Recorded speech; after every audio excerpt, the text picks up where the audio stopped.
That thing that you hear all the time about weight loss, permanent lifestyle change. That's what you have to focus on. Like, you have to think about, what can I do for the rest of my life? When I started to learn about intermittent fasting, I thought I could actually do that for the rest of my life. You can just eat whatever you want. You don't have to have like special foods. This is Kayla Cox, the creator of an intermittent fasting method she calls 6 miles to supper. And she's used this exact method to lose 80 pounds, keep it off for over 6 years, and eat whatever food she wants. If you've struggled with losing weight, dieting, counting calories, strict food rules, here's exactly how you can use Kayla's simple and unconventional 6 miles to supper approach to weight loss.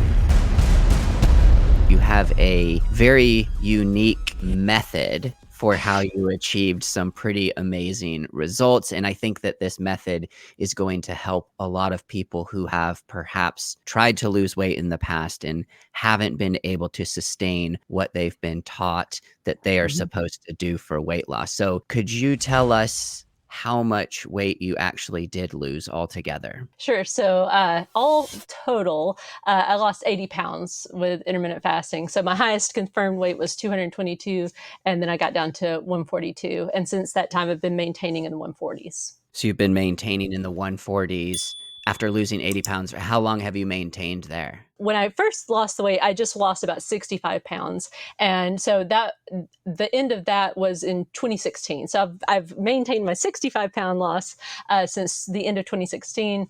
And then I got down to 142 around the end of 2018. And so then I've been maintaining in the 140s since then. So that's like, how many years is that now?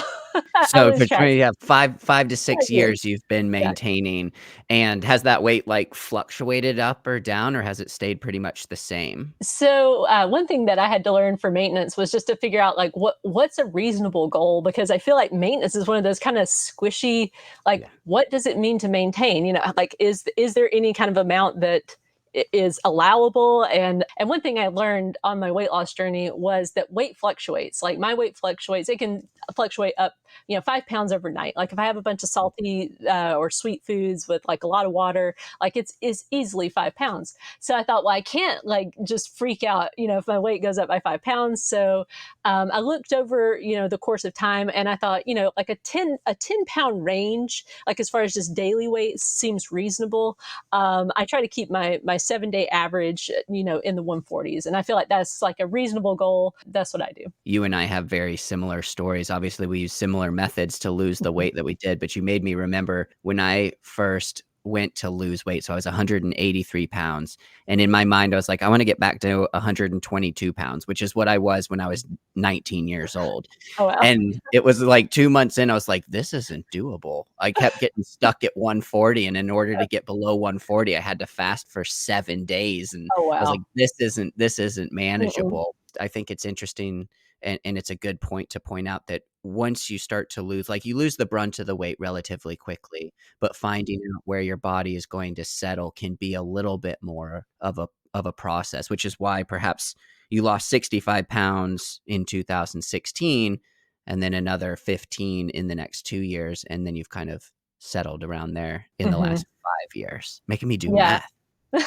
Yeah, yeah, and I think it is kind of an interesting thing when you're in that last little bit of weight loss. I feel like it's the diminishing point of returns for weight loss. Like, you get down to a point, you start to, if you continue to lose, it's kind of like, why am I continuing to lose? Like, yes, you're losing, pounds off your body, but like the benefits just aren't there as much. Yeah.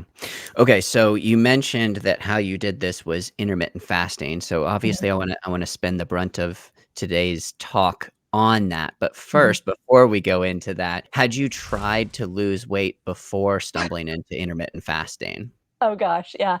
Like, I feel like I've tried every diet. Like, from the time I was like 6 years old, I remember that was the first time a doctor ever put me on a diet, and I just always struggled with my weight throughout my childhood and, into being a teenager. Like, around the time I was 17, I actually like lost weight and kept it off for like a couple of years, and I felt really good there. I was like, man, I feel great, and I wasn't even really dieting in that few year period. But then I got married, and my husband got deployed, so like the weight started to be a struggle. Then I started to have babies, and then the weight, well, like I gained more than 60 pounds with my first kid, and then it was just trying to get the baby weight off.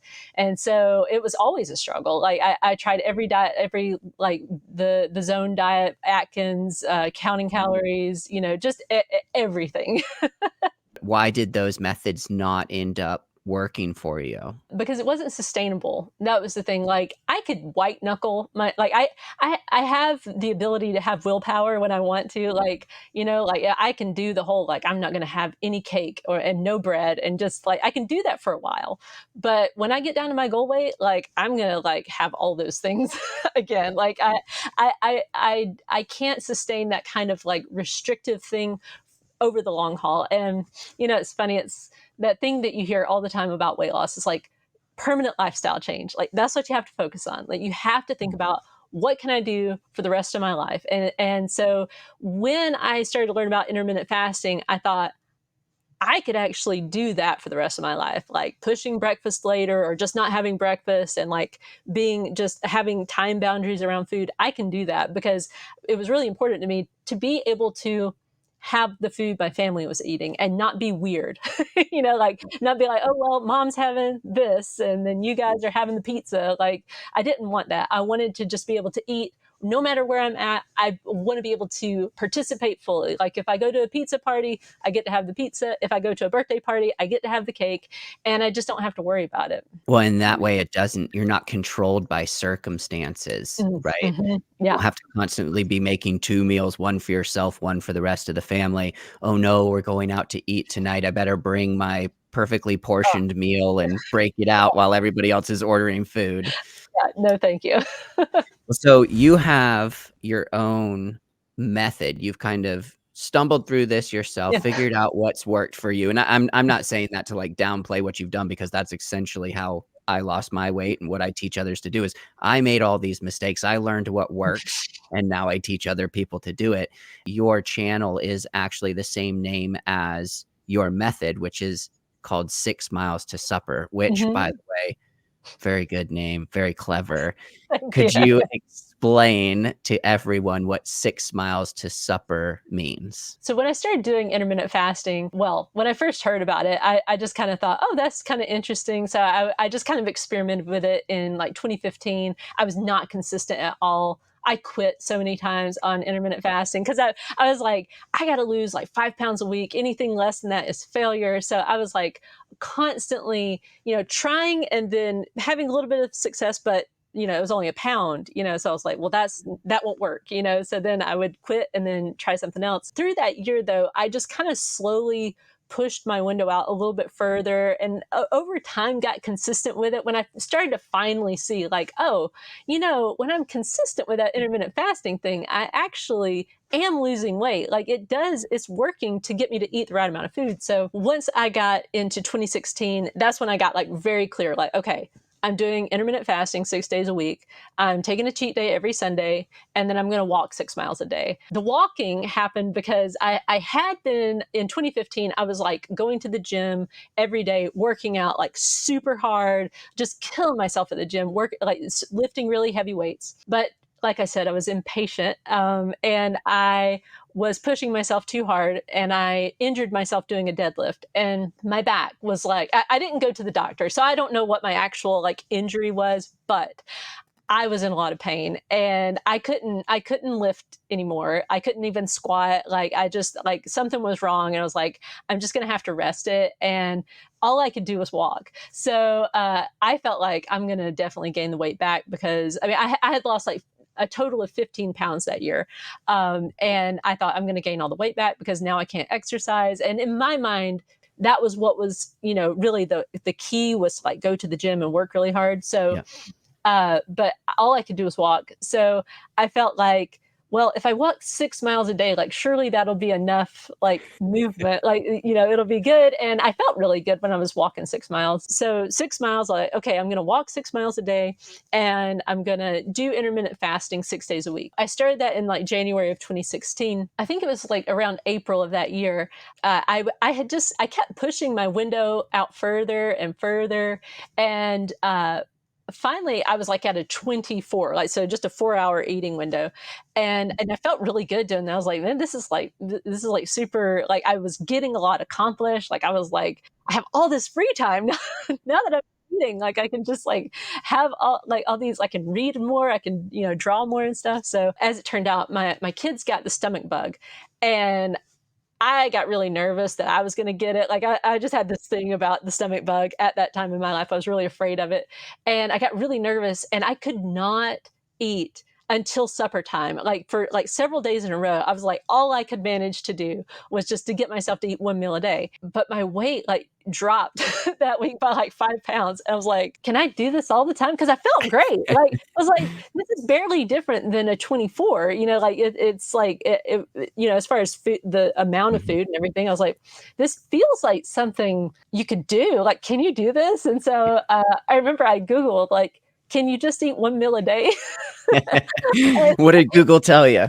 yeah, and so, like, I landed on this website, and I feel, like, so dumb about it now, but it was talking about the OMAD diet, and when I heard OMAD, I thought it was referring to, like, nomads, like, I thought it had Yeah. something to do with that because it was talking about, "Oh, it's this ancient way of eating, and your ancestors used to eat this way." I was like, "Oh, Yeah. that's interesting," and it pointed out, like, monks have eaten 1 meal a day traditionally, and, like, they live longer than, Mm. the general population. I thought, "Oh, well, this is kinda, like, interesting and neat," and so I thought, well, hey, I'm just gonna try it. Like, like, what's the harm in trying it? Because I feel really good. Like, if I was feeling bad, I wouldn't do it, but I Right. feel great. I love the amount of free time I have. It simplified my life. Like, it's like, man, I don't even have to think about food all day long until bam, I can have just supper and it's all good. Yeah. So I started doing just 1 meal a day, like, starting in, I think, about April. And what was funny is my weight plateaued after that. Like, so I thought it would, like, I knew that on some level, I thought this is going to speed up my weight loss because come on, I mean, 1 meal a day, like, but no, it just, like, it went back to a pound a week, and that's what I lost on average, was about a pound a week in 2016. But I loved OMAD, and it was so easy and simple. So fast forward, at the end of 2016, I had lost down to 158. I decided I'm going to maintain there. I maintained that for almost a year before I started my YouTube channel. And so when I was trying to come up with the name, I was like, what can I call this channel? And I was like, what do I do? Okay, I walk 6 miles a day and I eat once a day. So I thought, oh, 6 miles to supper. So Yeah, there you I go. love it. It's clever. Yeah. So then the last 15 pounds that you've lost since then, was that Mhm, still just doing the same stuff you're doing 1 meal a mhm. day, Monday through Saturday, and no fasting on Sundays? Yeah, so during maintenance, like that first maintenance bout, like in 2017, I was so loosey goosey. I was like barely doing a plan. I was just kind of, I was really kind of curious to see, like, how much can I get away with and still maintain the weight loss, because it was really important for me that I didn't regain. So I kept weighing every day like I always do, and because I just wanted to see, like, well, what is this, like, what do I need to keep doing, and what can I get away with. So I would do, I mean, some days in 2017 I would, like, fast, like, do OMAD, and then other days I would do like a 16/8, and then other days I'd do nothing at all, and just see, I mean, like, so just eat, whenever I wanted to that day. And I found it was, like, super easy to maintain from 158 to 163. I was like, it was like a 5 pound range, with my 7 day average, during that period of time. And I was like, man, this is so easy. So when I decided to lose more weight, I thought, oh, I'd just go back to old reliable, OMAD 6 days a week, cheat day on Sunday, and walk 6 miles a day. And that's how I lost the last 15, which was a lot slower, by the Yes. way. Like, Yeah. it was a third of a pound a week on average. Okay.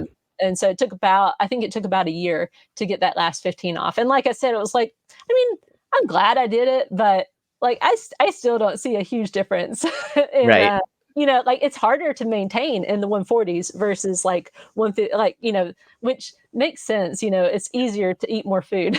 Yeah, So right. that's the thing to think about when you're thinking about your goal weight. But you bring up a good point. when it comes to figuring out your maintenance, it really is kind of just testing the boundaries. And that's why I always come back to intermittent fasting to me, not to oversimplify it, but it just seems so common sense because it's a really easy lever to either pull or let go of. It's like, oh, my weight's up today. Well, I'll just do a little bit of a longer fast tomorrow and it'll come back down. Oh, I'm down at this low. Well, I guess tomorrow I can have a little bit less fasting because I can eat more and my weight might come up. It just seems natural. Yeah. Yeah, that's the thing I love about or one of the many things I love about intermittent fasting is that you can just eat whatever you want. Like you don't have to have like special foods. So it really is more like a lever like okay, I can, be more consistent with my fasting window or I can be looser, depending on what your current goals are. And to me it's just so different than like all the other, diets or ways of eating I've ever tried. Like so many of the other ones they were just so disruptive. Like it either took a lot of like calculations and figuring things out, or just like you got to buy special food and or like and so. But with intermittent fasting, it's just so simple. Yeah, let me pitch this to you because this is what I talk about a lot, and I want to see if it makes sense to someone else who's obviously gone through it. What I always Mhm, say is the two main levers for weight loss are when you eat and what you eat. So if mhm, you're dialing up your fasting, you can pay less attention to what you're eating. If you're mhm, dialing down your fasting, then you have to pay more attention to what you're eating. And in my mind, it's much easier to focus on the clock than it is to focus on the quality of food that you're eating. mhm, mhm. Yeah, I think the only thing I would tweak with that would be I would say how much food you're eating. Yeah, Because I my own personal opinion is just you should eat what you like and don't try to like force yourself to eat the stuff that you don't like. Because I mean, again, I guess I'm a rebel. I don't know, but I get so like if somebody tells me like you can't have this, like man, I never want it more. And so, right. and I feel like that's a stumbling block for so many people when you start talking about well, you got to eat this or you got to eat that. Like it can make it seem like, oh, well, if that's what it takes to lose weight, then I that's don't why I wanna lose weight. lose weight. Yeah. But I think you can lose weight. I mean, and I do, I eat all the food. I'm probably higher carb than Yeah, anything else because they're cheap, yeah. But I mean, I try to eat everything. I try to eat lots of protein, lots of fat, lots of carbs, like I try to just eat the food and be really grateful for it. Alright, so let's dive a little bit deeper into that because I'm sure people are asking the question, "Does she really eat whatever she wants?" Do you really eat whatever you want? I really do. Okay. And I know that people probably think, "Oh, yeah, right, you're eating kale." I hate kale, first of all. I have had some kale that is okay, but I mean, in general, like that's just not me. Like I'm just not the type of person that just eats that kind of like.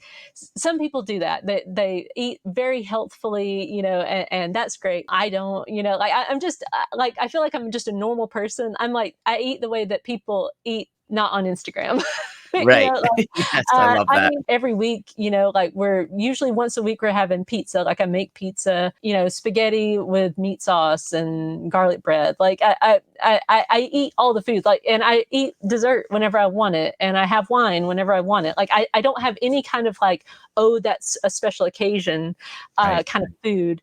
And what's weird is that so that was something in 2016 I got very clear on with myself because in 2015 I was still trying to like play that kind of game with myself like well I just need to do everything in moderation, like I can have cake sometimes, and then it's like well when is sometimes, like when have you earned the cake? And that was always a problem with me. It was like rewarding myself with food worked way too well because I'm like I really like food. And so I decided okay, no food is off limits. I can eat whatever I want. And like that's my rule is whatever I want and however much I want. Like I as long as I'm not overeating, then it's fine. And what the really weird thing was with that was that once I made that rule for myself, I suddenly had stopping power. Like I thought it would be the opposite. Like I really did. I thought if I tell myself I can have donuts whenever I want to have donuts, like I'm going to have donuts like all the time. Like that's how it's going to be. But it was the opposite. It was like I eat donuts and I love donuts and I really enjoy the donuts, but craving them and stuff that went away because it's just because it's not off limits for me. And I guess that's just how I'm built. It's like I just need stuff to everything to be on the table, and then I get to pick and choose. That's such a good point. I had a very similar experience myself for a whole like year and a half. I was terrified of carbohydrates, so I ate no carbohydrates. And anytime I would allow myself to eat some, I would immediately feel guilt and I would eat all of the stuff and vow to start over the next day. So I had this really unhealthy relationship, but it was during my maintenance period that I started, like you said, testing it out, and I Mhm. started eating some of these things and recognizing, "Oh, my weight's not changing." Yeah, And yeah. now where I am today, fast forward 8 years later, it's like none of those foods have any power over me anymore Mhm. because I know Mhm. that if I get some compulsion, which I rarely if ever do, to go get them, I can go get it whenever I want. Mhm. Mhm. It's not off Yeah, limits. I could right. literally drive a mile down the road to the grocery store, and like you said, you're in Florida, so you have Krispy Kreme donuts down there, man. Those Oh, are the yeah. good things. Those are the good I ones. Yeah, they are. Okay, so you already touched on this a little bit with giving yourself the flexibility and the choice to eat anything, nothing's off limits. I'm sure a lot of people are thinking, "Man, if I only eat 1 meal a day, I'm gonna be starving by the time I get to dinner. Won't I just binge everything in sight?" That was not my experience. Now, one thing I did that I think is different than maybe some people who try OMAD do is I came to it so gradually. I mean, I really like I had experimented with intermittent fasting for a year, before 2016. So I had, and my first like time boundary with food was literally like saying, okay, I'm not going to eat after 10 o'clock at night because I was a snacker. Like I was like, like I would eat right up until before bed. So I was like, okay, I'm going to not eat past 10, which gave me plenty of time to eat before that, if I wanted to. And again, I need that freedom. And then I won't eat breakfast before 6 a.m. So that was 8 hours, right? It's just 8 hours. Like, okay, can I do that? And once I saw that, yes, I can be consistent with that. Like I can say, okay, I'm not going to eat till 6. And that was a challenge. Like maybe that doesn't sound like a challenge to some people, but it was to me. Like I was the type of person who like I was just constantly like noshing on stuff, and just as soon as I wake up, I get my food, and as soon right before bed, I have something to eat. So it was a very slow process. I just slowly pushed breakfast out a little bit later, just as I felt comfortable. And then when I finally got to OMAD, that was just a small little leap. It was like from a Right. 24 to just OMAD. I just went so gradually with it. But what I found with OMAD was that, and that was a concern I had. Like I was like, I don't want to just like binge. I don't want it to be like kind of like a time limited binge. Like that's not what I wanted. Like I just want to just eat the food.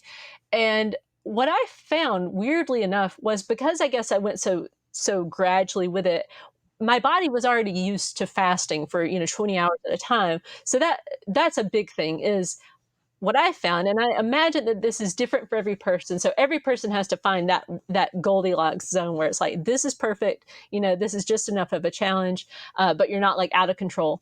But I found because I had been fasting for long periods of time and just doing that consistently, my body was just used to it, and so I'm ready to eat. Like I feel like good and hungry when it's time to eat, but I'm not like a ravenous Wolverine or something. Like I gotta get the food in me. It's like time to eat, and I eat, and if I ever do find myself feeling like overly hungry, I tell myself, okay, you didn't eat enough at your last OMAD, and I correct that behavior. Like I'm like, okay, I just need to eat more, and that's what I do. Essentially, people can step into it gradually because Oh yeah. fasting is just like a muscle or a Mhm. skill, if you will. The more you practice it, the more natural it feels, the easier Mhm. it becomes. Mhm. As you said, your body gets used to it. So do you yeah, I think you already answered this, but do you experience a lot of hunger during your fasting windows? One thing I had to learn was to tell the difference between true hunger, which is important to listen to. Like when your body tells you, you're hungry, that's an important signal. But there are things that, for me at least, masquerade as hunger, and it's not really hunger, like stress. so many times. I can't tell you how many times I would be like right in the middle of my fasting window. And on good days, normal days, I would not feel hungry during this time, but I would feel like suddenly hungry, like, oh, just suddenly I would find myself in the kitchen, like staring into my pantry, looking for a What's snack. gonna make me feel better right now? Yeah, although I didn't think about it that way. Yeah. Like it was just this, why am I looking for food? I don't eat right now. Like, so what's going on? And then I realized, like, oh, this is how I've been comforting myself, when I'm stressed. Sometimes you do, or for me at least, sometimes I do feel hunger, but it's stress. So I have learned to tell the difference, because there are ways I can tell, like, true hunger would be like my stomach is growling, I feel hungry, like I feel actual hunger. Stress hunger is more like I want a snack. I can't really tell you why I want a snack. It's not that I'm really like my stomach's growling. I have no real physical cues other than I kind of want to eat right now. And so, and that's something I just kind of had to learn over time, and just kind of learn to deal with. But true hunger, if I always take that as a signal that, like, if I'm not trying to lose weight, then that certainly means I need to eat more. And if I have an unmanageable level of hunger, like if I'm trying to lose weight, that means I need to eat more too. Like, it needs to feel easy. I'm always looking for, like, it needs to feel easy. It doesn't need to feel like really challenging. Right. Yeah. This isn't to make your life more complicated. It's actually to simplify it. You mentioned there's so many different things that you love about fasting. That was one of the first things I fell in love with. So, coming out of drug addiction, I had been controlled by substances my whole life. And I came out of drug addiction and immediately turned to food. And Mm, one of the reasons I fell in love with fasting was because it taught me when I was eating because I was actually hungry versus mm, when I was eating to escape some emotion or to feel differently. And it's yeah, crazy to think back because it was so many years ago now, but that's exactly what it was. I only learned it by actually doing it and right. testing it out. Yeah, and it's funny because like I said, I've had a weight problem. I had it since I was like 6 years old, and that had never, like, I never learned that until fasting. And I guess it's because, like, with fasting you can't eat. Like, it's like it takes away the option, and so then you have to learn how to deal with it in some other way. Yeah, but that's the fun part. I don't know if maybe we're just wired weird, but I think that's the fun part about it is like testing your own limits and Mhm. learning what you're capable of doing because we're capable of so much more than we ever give ourselves credit for. So true. Yeah. All right, let me step into a realm that I know very little about here because Okay. if there's women listening to this, I've heard that fasting can mess with your normal cycle and Mhm, hormones if you mhm, don't vary that up. Is that okay mhm. for me to ask? Oh, sure. Yeah, that's fine for you to Have ask. you experienced I've done any of videos that? on this. Yeah, no, I've done entire videos on how Okay. does intermittent fasting affect your period, and Yeah, and the opposite of that, like, how does your period affect intermittent fasting? So right. that was a huge concern for me. When I first learned about intermittent fasting in my, like, okay, I gotta, like, research this and find out everything I can about it phase, I saw an article that said, oh, well, women shouldn't fast longer than 14 hours because it's going to, like, mess up your hormones. And so for a long time in 2015, I wouldn't do longer than 14-hour fast because I thought, well, I certainly don't want to mess up, my hormones. I don't want to mess up my metabolism or anything. So I was really, like, strict about that for a while. But like I said, I'm a rebel. So after a while, I kind of thought, I don't know. I feel really good. Like, I feel really good when I'm doing these fasts.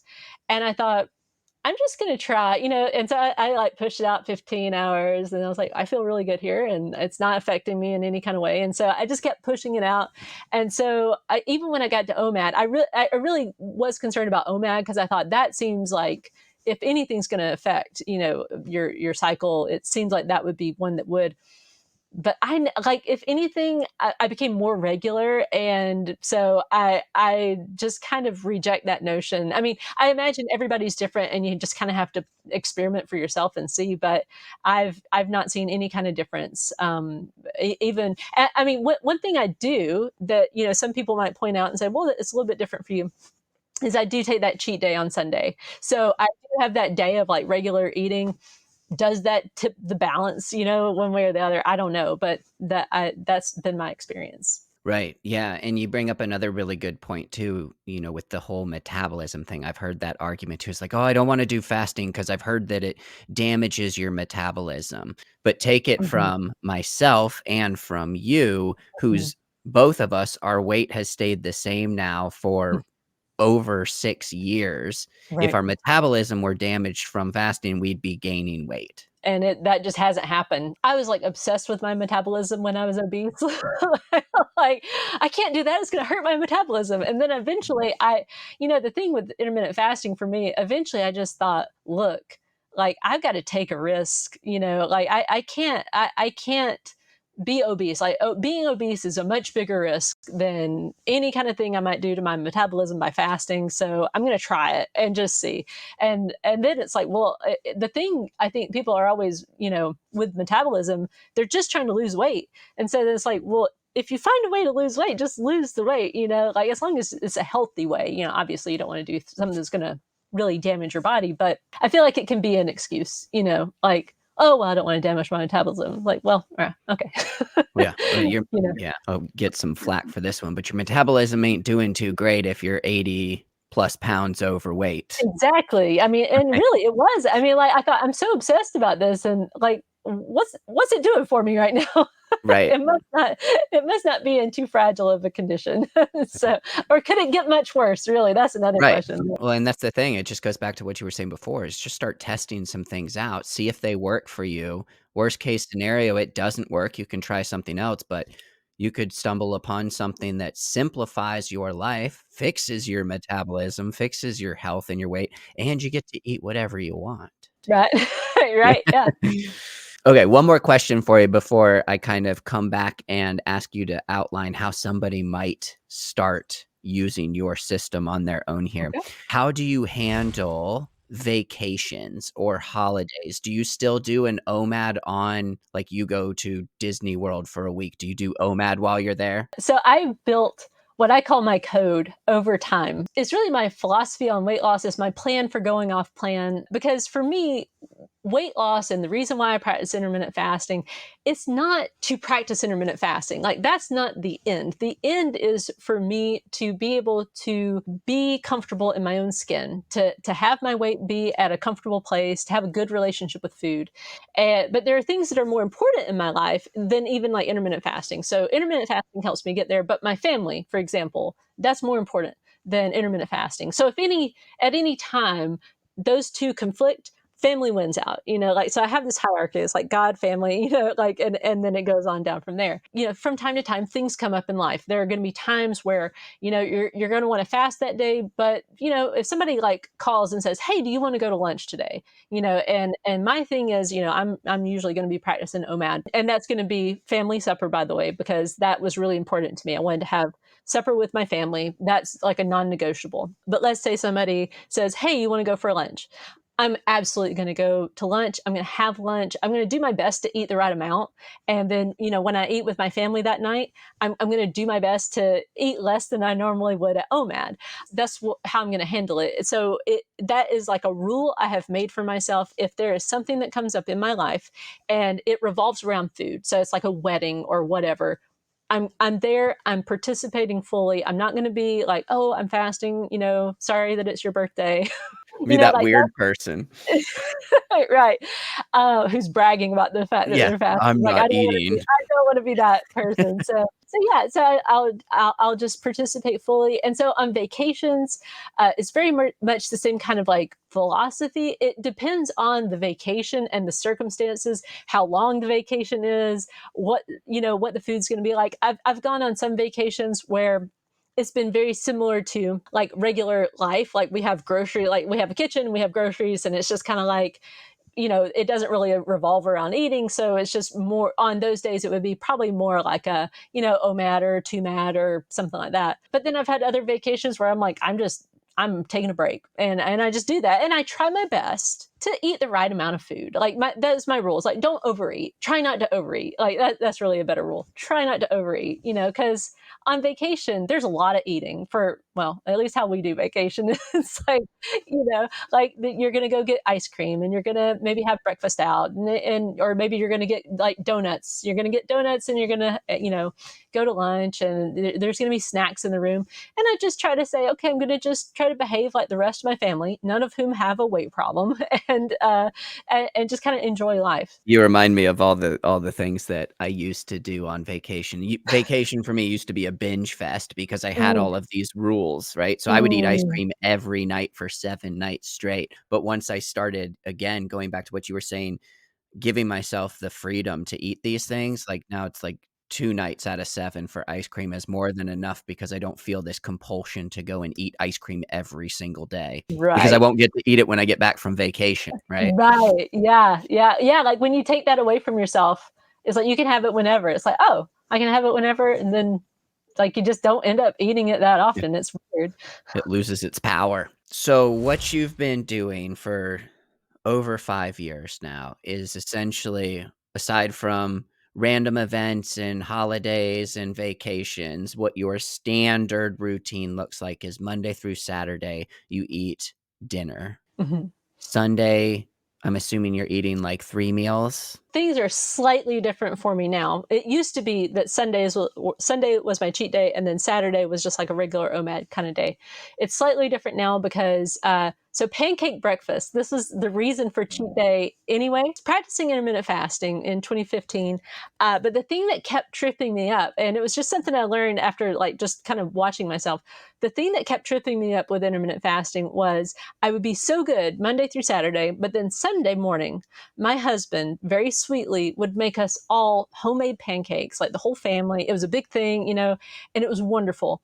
And I would eat the pancakes. Like so many times I would like try not to eat the pancakes, but then I'd be like, I don't want to be a stick in the mud. Like I want to be a part of this. And so like, and I would deal with guilt of like the eating the I'm like, oh, I'm so weak. I ate the pancakes but I want to eat the pancakes. I want to have this time with my family. It's important. So I finally that's when in 2016 I said, okay, I'm taking a cheat day every Sunday. That way I can have the pancake breakfast. So my cheat day was just like, I eat whenever. So like some days that might be 3 meals. Some days that might be meals and snacks. Some days it might just be like breakfast and mostly snacks. But then a few years ago, we started going to church. So our church, it's like a little bit different because you fast before communion. So it's kind of interesting. So now it's like, okay, so on Sundays, I'm actually kind of doing a little bit of fasting. But then pancake breakfast had to move to Saturdays. And see, this is where intermittent fasting is great because you can make it's so flexible. It's like your life changes, you can make it work. So the way my life looks now generally is Monday through Friday, generally OMAD. I mean, I'm in maintenance now, so like I don't have to do like OMAD every day, but I enjoy it. So that's usually what I'm doing. Saturday, I'll usually do 2 meals. So I'll do the pancake breakfast and then we do sleep on the couch night that night. That's usually some kind of special kind of meal that we have. Like we take it by turns, like picking out, what we're going to eat. And then on Sunday, it's my cheat day, but the cheat day doesn't really start until about 11 or 12 because that's when church is over and we have coffee hour. So, and then for the rest of the day on Sunday, I just eat, whenever I want. Like I said, sometimes that's more like standard kind of meals. And then other times it's more like just kind of snacking around, you know how Sundays are just kind of like a day just to kind of relax. So that's what my life looks like now. Yeah, Sundays are my pizza and wings day. Oh man, wings are one of my I know. favorite meals. So. It's funny because, like, the main reason I eat wings is for the blue cheese. It's Oh my gosh, yeah, it's just a delivery vehicle for that. Yes, I'll tell you what. I love that. And then, so do you walk 6 miles every day, 7 days a week? So I used to walk it 7 days a week. That was like, I mean, when I so 2016, it was 7 days a week in maintenance. So in 2017, I experimented with not doing my steps at all some days just to see like how do I feel if I don't do my steps? How does my weight do if I don't do my steps? Like what? Like I'm always experimenting to see these things. But what I found was my mood was so much better when I would walk. So I ended up going back to just like, okay, I'm going to do 6 miles a day. And then in 2017, once I started the channel, I was like, okay, just back to, because I was trying to lose, a little bit more. And so I did 6 miles a day, 7 days a week. And then let's see, I believe it was in 2019, I revised it. I was like, I'm just going to take Sundays completely off. So off from my step goal. I just wanted it to be like a day completely off, where I could really just relax and just kind of have a day just to kick back. And so that's what I do these days. And so if there's anybody out there thinking like, oh, this sounds doable, I'm going to do this, except I don't think I could walk 6 miles per day. When you Mhm. tested that out, did your weight change all that much when you weren't walking 6 miles a No, day? It's just no. your mood, right? Yeah, it's just the mood. So, this is just my own opinion, but I think the walking really helps with mood, which is very important for weight loss because if you're in a crappy mood, it's really easy to not do your plan. Like if you're feeling bad, it's just so much easier to justify like, I'm not going to do it today because I'm just not feeling it. But if you're feeling really good and your headspace is in the right place, then it's easier to do the plan, to be consistent and all that stuff, which will help the weight come off. But on the other hand, like when you walk 6 miles, you're going to be hungrier. Like I do find that my appetite is a little bit, increased on those days that I walk, and on the days where, I don't walk for whatever reason, my appetite is less. So, I mean, I feel like it kind of just, it's like it balances out. But I do suggest, like, if you're not doing any kind of movement, do something just because it helps you feel better. And it's all about being in a good mood and enjoying yourself on the weight loss journey. Okay, so taking everything that you've said, which honestly isn't that many things, right? It's just intermittent fasting and walking, Yeah. which most people could do if they Mhm. decided to give it a try. How would you suggest somebody get started if they haven't done anything before? Or let's say, even those people who have, like you did for the first year, tried intermittent fasting, but they were like, "Oh, it doesn't work. I'm not gonna stick with it." What where would you suggest somebody like that start? So it's funny you should ask this because I just made this workbook for intermittent fasting workbook just to kind of take you through the process. And so I broke it down into 5 phases. And because I see all these people struggling with intermittent fasting, like they're trying to jump to these long windows, and they're wanting to lose weight, and I get it, But what I found was the first thing is to get your mindset in the right place. Like really know, why do you want to lose weight, and like why is this important? But then the second part then is to get good at fasting, like to really just start practicing. And to start practicing it is really easy. Like I would suggest do what I did. Put a cutoff time on your eating every night. Make it something really, really easy too. Like nothing that's going to be something you're going to fail at. Like make it something you can succeed at doing. So like, okay, you're not going to eat past 10 and you won't eat before 6 or whatever works for you. And then just slowly push it out.